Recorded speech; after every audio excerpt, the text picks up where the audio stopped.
There is no world like Ascensia. Orbited by 9 lunar luminaries, the world is home to shifting and violent tides. So violent that people tend to travel by airship rather than traditional ocean-faring vessel. And once a year, the seas flow out, only to be replaced by the Archentide, a shifting, swirling body of magical energy that can cause change. Our story begins in one of these times of change. An unprecedented eclipse event during the Archentide season brought change to our home, Karujin, the most verdant island in an archipelago known as the Cluster. Change in the form of an enormous new landmass off its eastern coast. Sensing danger from the new landmass? Well, yeah, it destroyed Dracus. We literally named the space between us the Shattered Sea because it's full of Dracus debris. Indeed.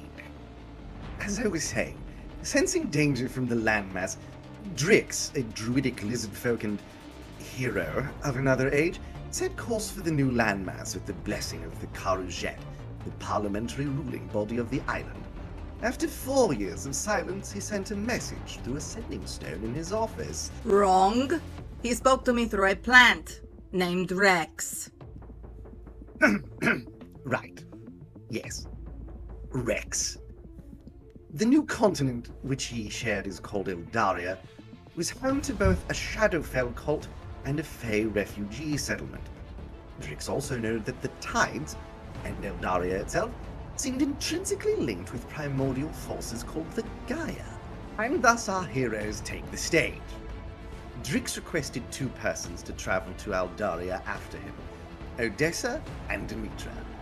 Odessa is a firbolg outcast from her own tribe after her brother set her up to take the fall for a fire he himself set to their enclave. As a steady and experienced diplomat, Odessa was a perfect, if boring, live a little, dear, Rude. choice. Accompanying her was the complete opposite of steady and experienced, Demetra, a satyr refugee from the Feywild, with a ravenous appetite for all things new. Excuse you? I am extremely steady and experienced. As steady as an earthquake, darling. Demetra has been searching for her best friend and partner in sometimes crime, Vigo. See? I'd call that the definition of steady, especially when you consider I'd been fighting for you for 3 whole years. You see, I've gotten some faulty intel that Vigo was locked up in the Fellspire, this maxed up super prison, after one of our heists went belly up. One of the Fae, on the Karajit, promised me info on him if I'd go with Odessa to Eldaria. Apparently none of that was true, but I'm getting ahead of myself. Yes, stories are often best told chronologically, Demetra. Drix instructed the 2 to meet with Greywind the Artificer for a one-way trip through an untested teleportation device. The duo, trusting in Drix's reputation as a hero, I do not need to trust his reputation. I have known him almost my entire life. took the offer and soon found themselves standing in the new land, just outside a large spire. Investigating the spire, they met a dwarf named Armak, its apparent resident. Armak offers the Eldarian neophytes raptor claw necklaces, by which they may gain entrance to Drix's grove. They also found a mysterious orrery, which Armak explicitly warned the 2 to leave alone.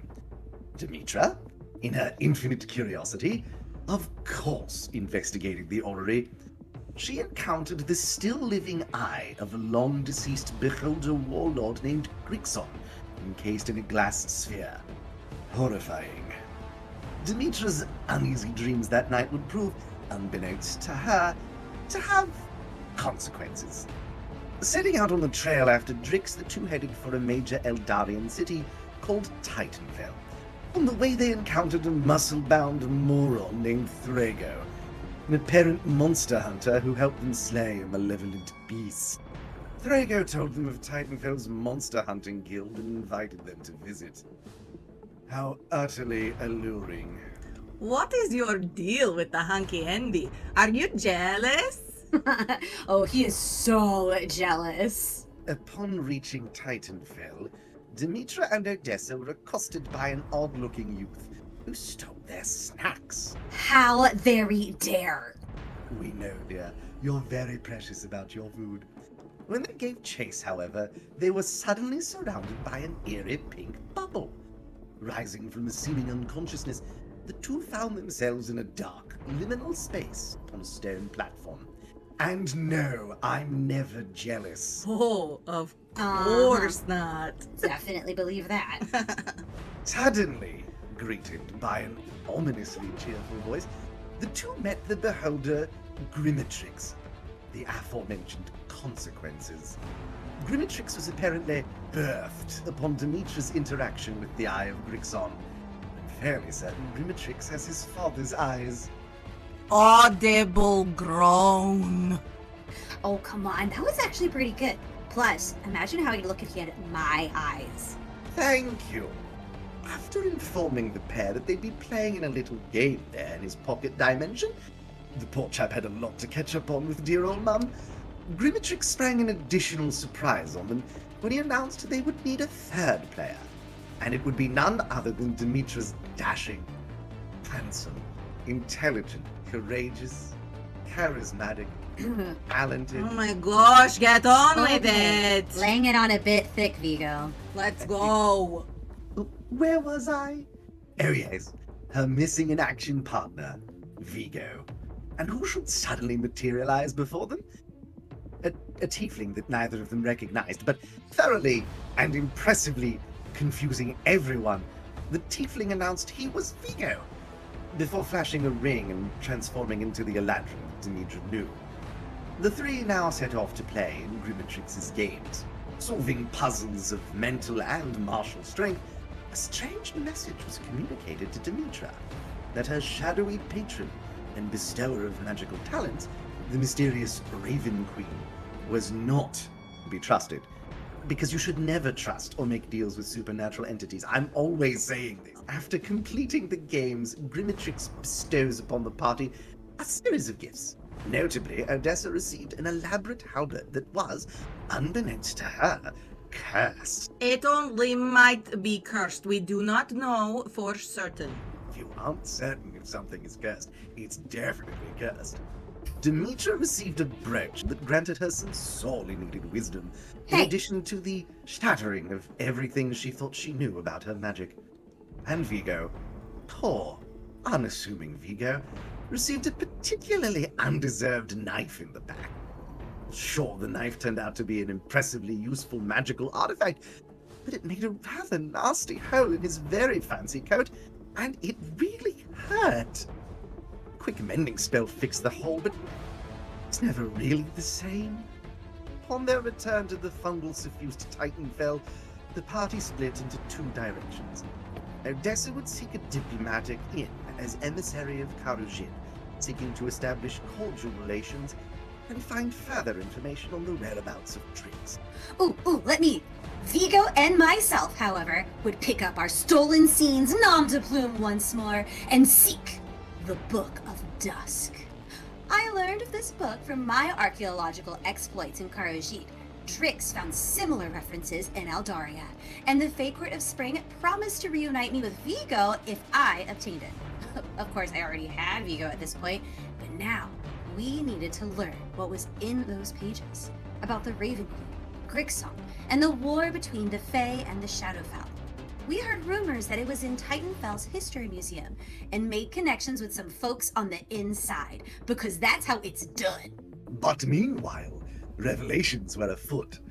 Odessa determined that her new, beloved halberd was, yes, actually, cursed, We don't know that for sure. and by extension now she seemed to be too. Infused with the spirit of a fire Gaia, Odessa suddenly had access to immense fiery strength and resolve funneled through her halberd. Already on the hunt for more information about the Gaia, Odessa was determined to get to the bottom of the mystery. Odessa inured herself to a small council of the lower strata of Titanfell society, hoping to use that connection to reach the higher echelons of Titanfell government to further her diplomatic mission and learn more about where Drix had traveled. Wining and dining with some of Titanfell's upper crust, she secured a meeting with Titanfell's governing body. While Odessa embarked on a journey of internal self-discovery, Demetra expressed dismay over what appeared to be an entirely different Vigo than the one she'd lost years ago. Overly cautious, overprotective, and entirely evasive, Vigo had lost the devil-may-care attitude of their youth. Confronted, Vigo came clean about a number of circumstances.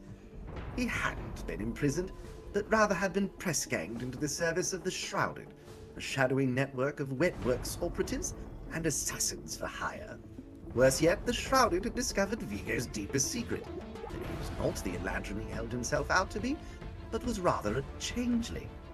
Knowing Vigo's true nature, the Shrouded meant to make Vigo their master assassin under the cruel administration of a Yuan-Ti named Dirites, a hardened taskmaster who would certainly be trying to track Vigo down. Vigo, not keen on murdering for money, particularly money for someone else, had managed to avoid committing unspeakable deeds, but was currently contracted to assassinate Odessa's brother. This was a lot to learn. It's not every day you find out your best friend is not only not who he said he was, but that he's also a changeling.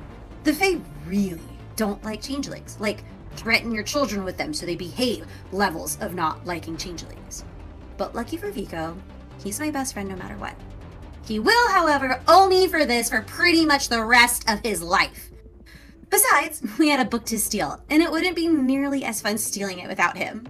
So, with help from a few former members of the Titanfell Thieves Guild, we infiltrated the museum, with Vigo disguised as a docent and myself as a guard in training. We found the book in the museum's new Fae exhibit, at which point I knew I had to remove it as quick as possible. Leaving poor Vigo all alone at the scene of their crime. Victimless crime, of course. He told you where to meet me. You sent me on a wild goose chase through Titanfell to find water. While water was found at nearly every turn, Demetra was much harder to track down. I followed the book to where a fountain used to be. You know what, Vigo? You can tell this part. Thank you. Demetra encountered an Owlin who claimed to be her patron. Well, the real version of her patron, the Raven Queen. This murderous monarch claimed that Demetra had been led astray by her sister, a false Raven Queen who sought to destroy her. By the end of their conversation, Demetra was left with more questions than answers, but knew she needed to head to Northvale, the Fae refugee settlement north of Titanfell. Vigo, finally stumbling upon her despite no water nearby, noticed that a swarm of ravens was following them. The two were suddenly attacked by a follower of the fake quill-feathered queen. Pushed to their limit, the sudden appearance of Odessa, tipped off by a timely message from Vigo, helped them send the rival warlock packing. Trying to return to their base of operations, a tavern named for its proprietor Scrubby, they were suddenly shocked as an explosion ripped through the restaurant, leaving an inferno in its wake. Saving who they could, the three stumbled into an underground passage to sleep off their wounds. For those who find themselves inundated by an embarrassment of proper nouns, the practical upshot of all of this is as such. A firbolg, a satyr, and a changeling are on a new continent, searching for an old hero. They've been cursed, stabbed, and emotionally traumatized. They've only just begun. Will they reach Northvale and uncover the secrets of the Raven Queen? Will they find Drix and unravel the mystery of the Gaia? Will Vigo ever stop holding back contextually important information from his companions? Not bloody likely. While part of this tale is written in the books, the ink is still wet upon the quill. Join us as we further explore the realm of Ascensia.